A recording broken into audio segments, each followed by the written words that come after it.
Chromosomes. Little strands of nucleic acids and proteins are the fundamental genetic instructions that tell us who we are at birth. Most people are born with 46 chromosomes, but each year in the United States, about 6,000 people are born with an extra chromosome, making them a person with Down syndrome. If you've ever encountered someone with Down syndrome, you know that they are some of the kindest, most joyful people you will ever meet. They truly have something extra. My name is Lisa Nichols, and I have spent the last 24 years as both the CEO of Technology Partners and as the mother to Allie. Allie has something extra in every sense of the word. I have been blessed to be by her side as she impacts everyone she meets. Through these two important roles as CEO and mother to Allie, I have witnessed countless life lessons that have fundamentally changed the way I look at the world. While you may not have an extra chromosome, every leader has something extra that defines who you are. Join me as I explore the something extra in leaders from all walks of life and discover how that difference in each of them has made a difference in their companies, their families, their communities, and in themselves.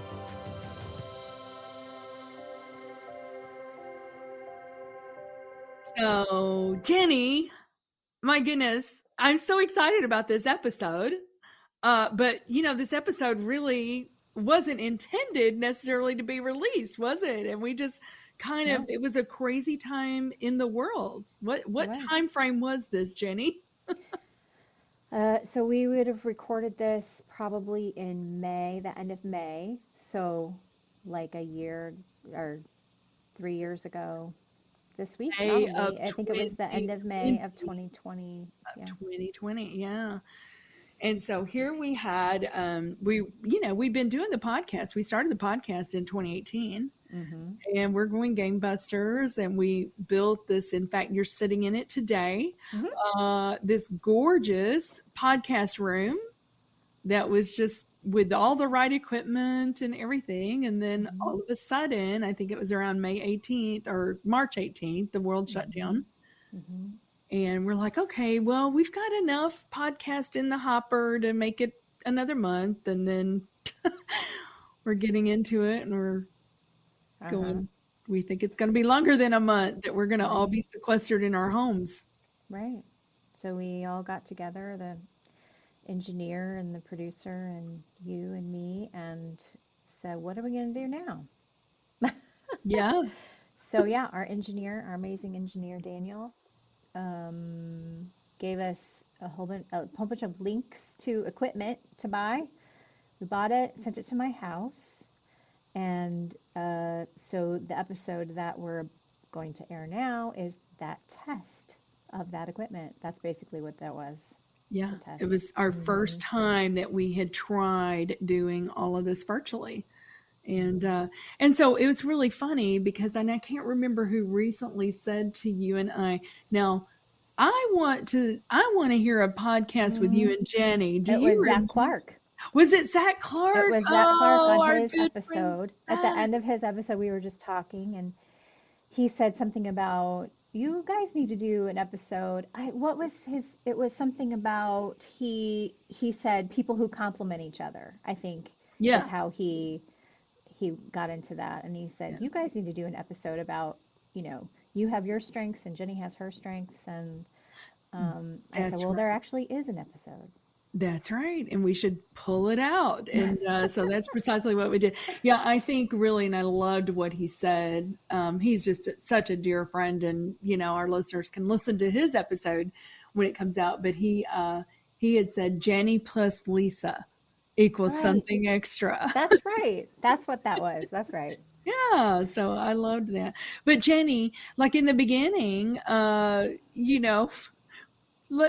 me what we had to do. It was crazy in the beginning. We just didn't really know what was going on.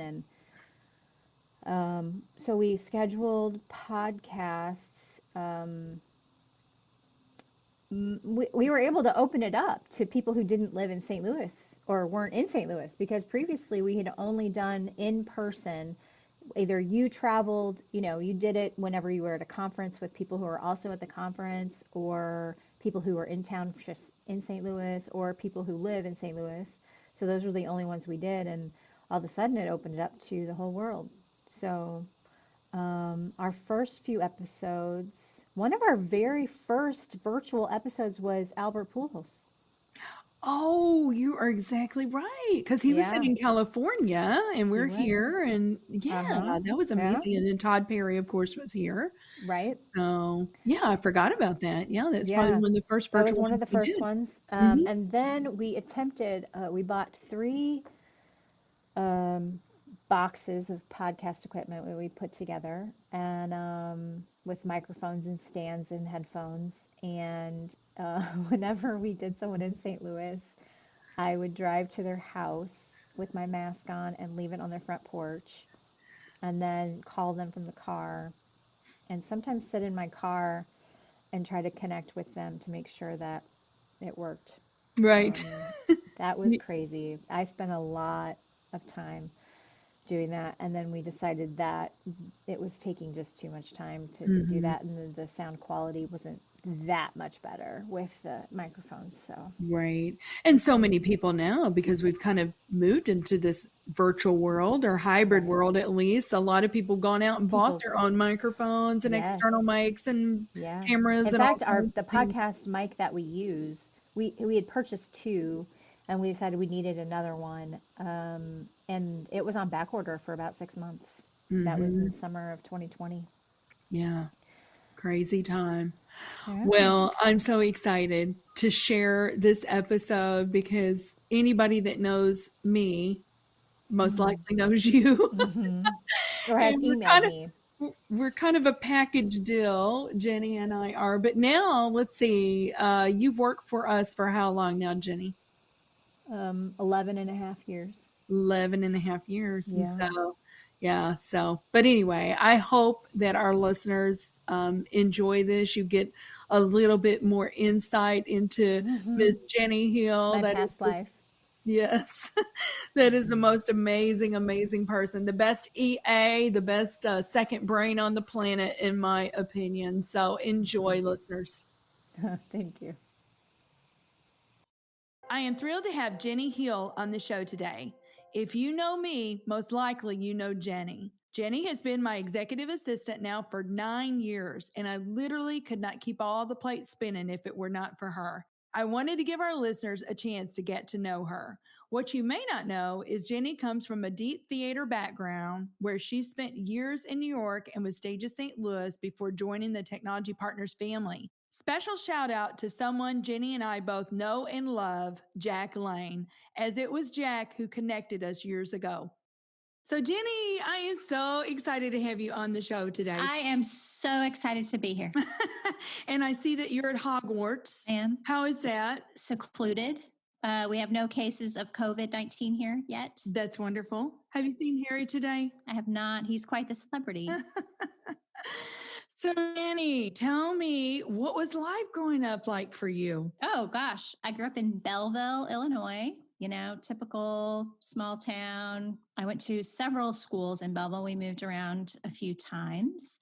And I was didn't have a niche, like I didn't feel like I fit in very much in school until I got to high school. My first year of high school, I discovered the theater and found my people. Yeah, you found your tribe, didn't you? I did. Mm-hmm. So that's a perfect segue. So then you went to college, and then I want to know, I believe you were in New York for a while, and I want to know about that.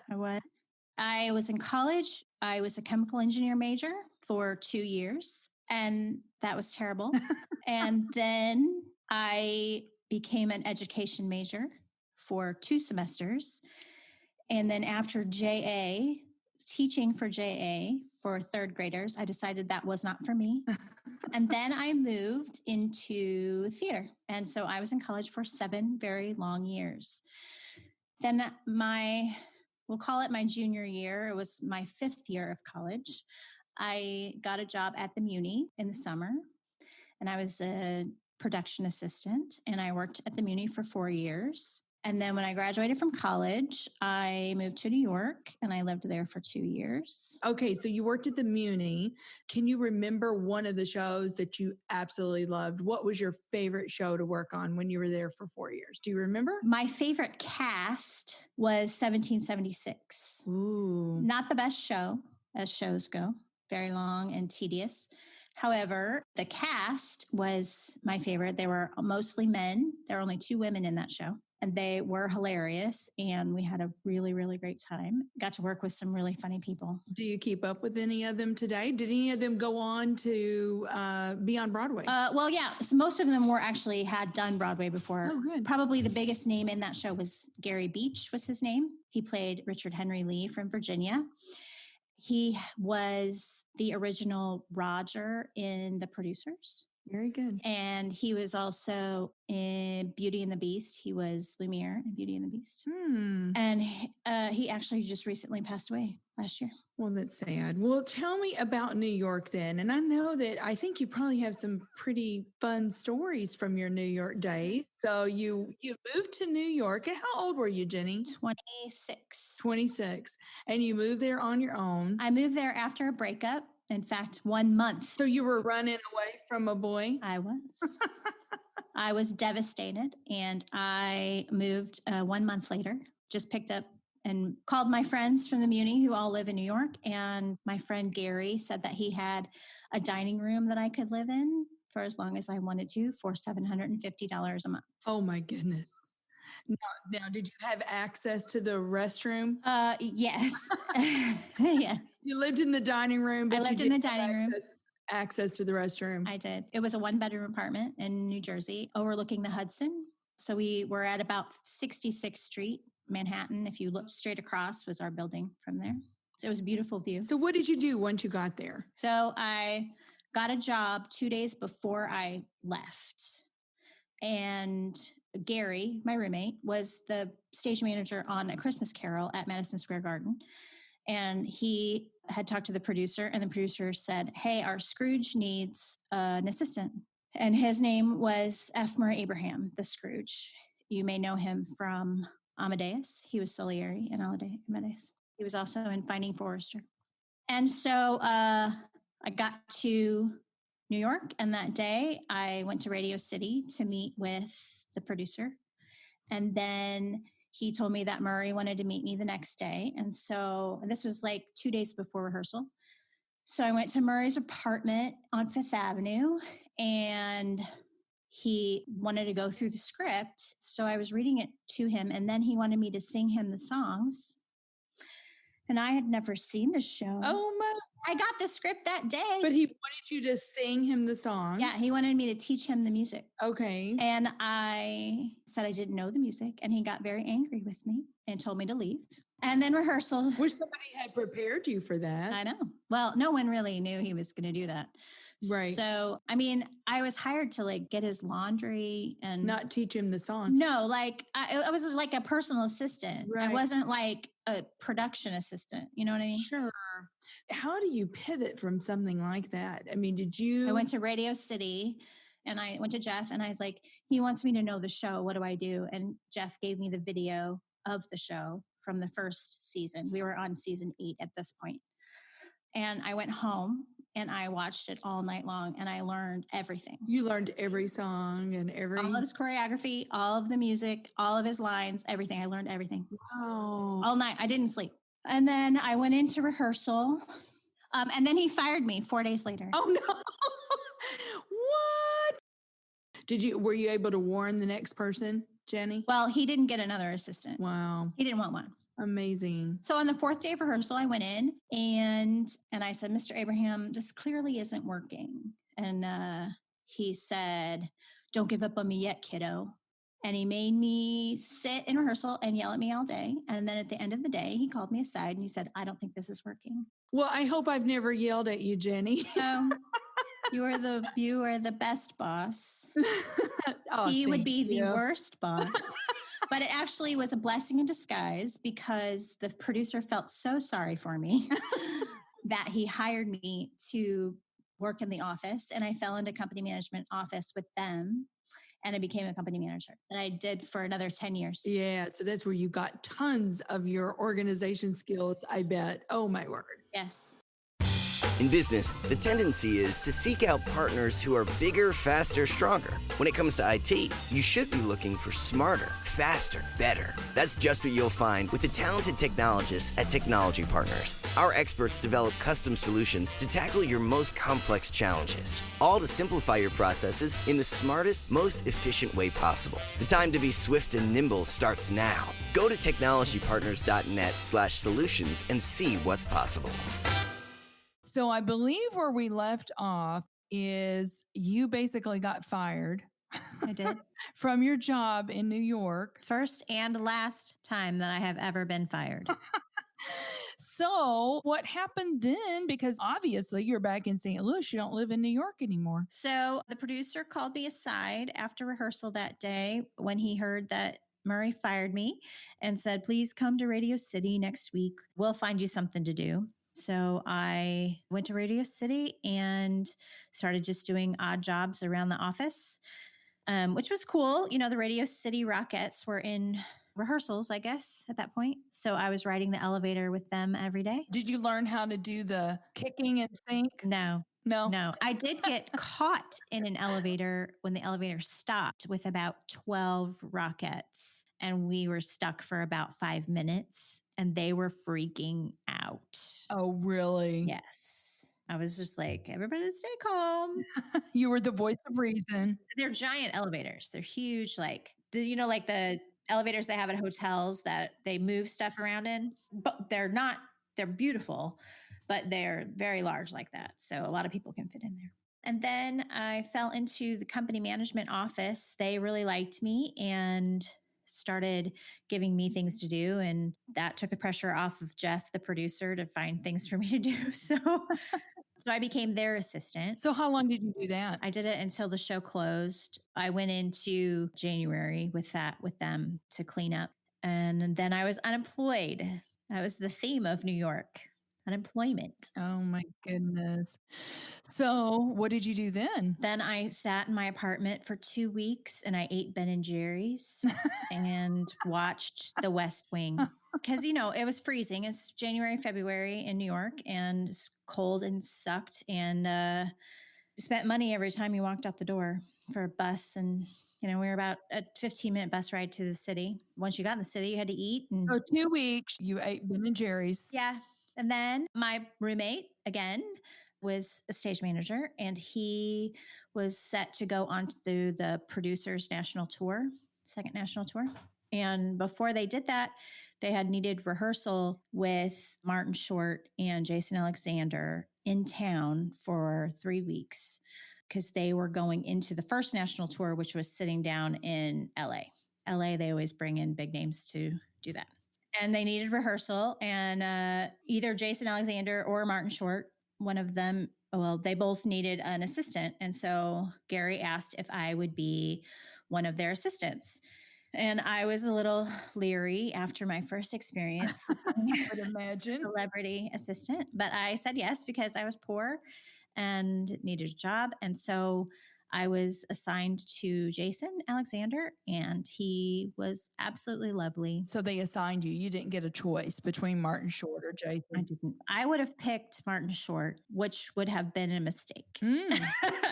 But he also was a lovely person. He's just right all over the place. So Jason Alexander, you were his assistant. So what would a day in the life look like for an assistant to Jason Alexander? Well, I went to the hotel and picked him up every day in the car service. I met the car service, or actually I went to the hotel. I walked to the hotel and then met him there, and we took the car service into rehearsal, which he told me I didn't need to do, but I really wanted to do because it was cool. We chatted on the way to rehearsal, and then we went into rehearsal, and sometimes he would say, can you go pick up my laundry? Can you go get me snacks or whatever, go grocery shopping? And so I would do that. And then I would just sit in rehearsal and watch rehearsal, which was fascinating. If there was one thing that I wish we had in 2003, it is a camera phone. Oh my goodness, yes. Would you have been able to do that though? I mean, in secret, just for myself, just covertly do it. But we had the disposable cameras. So it was like, click. Right. It was not covert at all. Right. So I didn't get any pictures, which is sad. Except for on our last day, Jason asked if I wanted to go to lunch, and he took me to a hot dog cart and bought me a hot dog. And then we went to the video arcade and played video games. And we got our picture taken in like a photo booth, which was fun. Are you serious? So he wanted to go play video games. We played like laser tag and stuff at this. It was a big, it was in Times Square. It was like one of those really big places. And we only had like 30 minutes. So how long were you Jason's assistant? 3 weeks. And then he went to, well, the last day was a lot of fun because we had rehearsal in the morning and then we went to the arcade. And then in the afternoon, they shot a commercial for LA. So I got to sit and watch that process, which was a lot of fun. I also got to be in auditions. They were replacing some cast members. And so Susan Stroman, who is the director, choreographer for producers, I got to sit in those rehearsals while they were trying to replace people. And that was insane. I mean, that was like, people would walk in and they would sing 3 bars of music and she would say, "That's enough. Thank you." Oh my goodness. I felt so bad for those people. Wow, what a wild ride. So much fun. Well, and I know you love theater today. I mean, if you could do a trip, it's going to be to New York just for fun, right? And to go to shows. And so fast forward for me, because when you and I met, you were working for a beloved theater company here in St. Louis that you and I both love. How did that come about? I wanted to come home from New York and I told some people, I'm done with this life. This is too hard to get a job every 3 months. And I said, I want to work in theater, and there's not a whole lot of theater in St. Louis. So a guy that I worked with on A Christmas Carol, who also happened to live in my building and is best friends with my roommate, Gary, his name is David Schmittou. And David Schmittou had worked at Stages in St. Louis for many years, and he was very beloved there. And so he told me that he would put a good word in. So I came home, and I was friends with a bunch of Muni people. And so I talked to Larry Pry, he worked at the Muni at the time, and he worked at our Stages Academy. And I said, I want to work at Stages. So he actually hand delivered my resume to Ron Gibbs at Stages. And then I got an interview. And then the rest is history. So in Stages has the professional side, the professional theater, but then also they have a performing arts academy. Which is how we met. Yes, that's how you and I met, because all 3 of our kids went through the Stages Performing Arts Academy, and it is fabulous. If anyone has kids that have shown an interest in theater or singing, acting, dancing, you get the whole 9 yards there. So then Jenny, then you were there for what, 9 years, 10 years? 7.5. Okay. So the way you and I got together is one night I was at a board meeting, because I was on the board for Stages, and I was at a board meeting and Jack came up to me and said, "How are you doing?" I'm like, "Oh, I need an assistant." He's like, "You don't have an assistant?" And I said, "No, I confirm all my own appointments, et cetera, et cetera." He said, "Well, I have somebody that you need to meet." And of course, you and I had met one another, but I didn't really know you. And do you remember where we had lunch? 54th Street. Which still happens to be one of my favorite places. I probably had the chicken fajita salad. You did. And so we talked, and you've been with Technology Partners ever since. Yeah. 9 years? Has it been 9 years? Crazy. Yeah. And I did not take you from Stages. I mean, I was looking, and I had told Jack and Michael that I couldn't stay anymore because I was getting married. And I mean, the summers, you just don't have any time to do anything, just theater. And I wanted to have a baby. Right. I told them that it was time for me to leave. And then Jack started looking for me. I feel blessed. I count my blessings every day, because you are just a game changer all the way around. I always say Jenny is the queen bee. If you want to know anything that's going on at Technology Partners, she knows. But you told me a funny story one time, because as the company manager, Jenny, I remember you telling me that, if an actor has an accident or 1 o'clock in the morning gets sick, you were the person, right, that was designated to go pick them up and take them to wherever they needed to go. Right. Yeah. So I spent quite a few nights in the hospital and or doctor's offices. I spent a lot of time in doctor's offices, not just accidents, but Allergies, St. Louis allergies are miserable, especially for people who don't live here. Was that an issue for the actors in that? Because every show, yeah, especially the first 2 shows were the worst. In fact, did you see Man of La Mancha the first time they did that? No. Gary Lindemann was our Don Quixote, and he had severe allergies and it lost his voice the day of opening. So I took him to ENT here in town, and they actually came to the show. We got them tickets to the show, and they gave him a shot during the performance. Oh my goodness. Was he able to perform? Mm-hmm. They gave him some sort of steroids. Yeah, that was the most intense one we've ever had. We had someone get their fingers slammed in the door of a car on the way to the show, and she had to go to the hospital and ended up, she couldn't come back into the show. Oh my goodness. I guess in theater, there always has to be some sort of contingency plan, right, Jenny? So what did there's an understudy? You just scramble, and there is always an understudy for the main leads. In that particular instance, there hadn't been a rehearsal yet because we don't have rehearsal until the week after opening. And this was before opening. So we were still in previews at this point. So the understudy actually had to do opening night, press opening. She was wonderful. And the poor girl that got her hand slammed couldn't go home. She had to stay in St. Louis for 3 weeks and have surgery, and had to just stay in the apartment all day and couldn't do anything. I feel bad for her. Accidents happen, though. I mean, you have to have a plan for those things. Let's talk personally a little bit, Jenny. So you ended up getting married. I did. I think Caleb is one of those guys who could do anything he puts his mind to. Oh, something else very, very important is not only did you get married, but you had a beautiful little girl that my grandson loves, Cora. Yes, and Cora loves Sawyer as well. She's 5 and has lots of fun stories. She's hilarious. Hilarious, yes. In fact, last week, we had all those plants in our sunroom. I hear her from the other room, and she's like, "Hey, guys, we need to talk about these plants. They're getting a little bit too big for this room. We need to move those outside." Okay. Maybe a botanist or interior designer. Oh, that's so funny. Yeah, she is precious. Sawyer and she really do get along. I think they just kind of get each other, They really are. They're good at playing, letting each other do their own thing, which she has sometimes has a hard time with. I mean, she wants to control the situation sometimes. So she tries to get other people to play how she plays. But with Sawyer, they don't do that. Right. I think they're both probably strong personalities. And so they just let each other be. Right.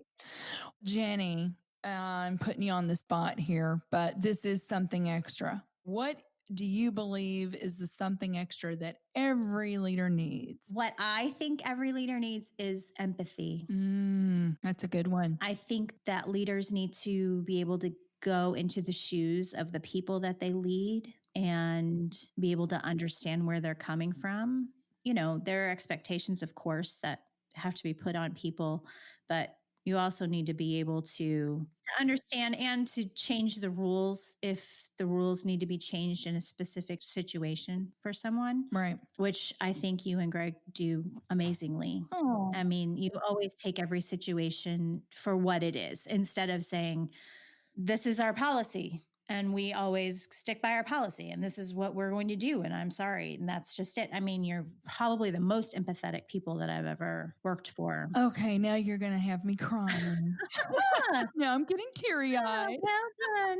But thank you for that, Jenny. And, it's like my good friend Lethea says, there's always a next level. So we can always do better. But I appreciate that because I do believe, it's being human, right? And realizing that we're all human. Yes. And you have to understand. Everybody makes mistakes and everybody gets into situations that they don't know how to get out of. That's right. Well, thank you. Thank you for that. And thank you so much for being on the show today. Oh, you're welcome. This has been so much fun. This has been fun. I've enjoyed it a lot. Thanks for letting me tell my stories. Absolutely. I love it. Well, thank you for being here, and we will see you next time. Thank you for listening to today's show. Something Extra with Lisa Nichols is a Technology Partners production. Copyright Technology Partners, Inc., 2019. For show notes or to reach Lisa, visit tpi.co/podcast. Don't forget to leave a review on Apple Podcasts, Google Play, or wherever you listen.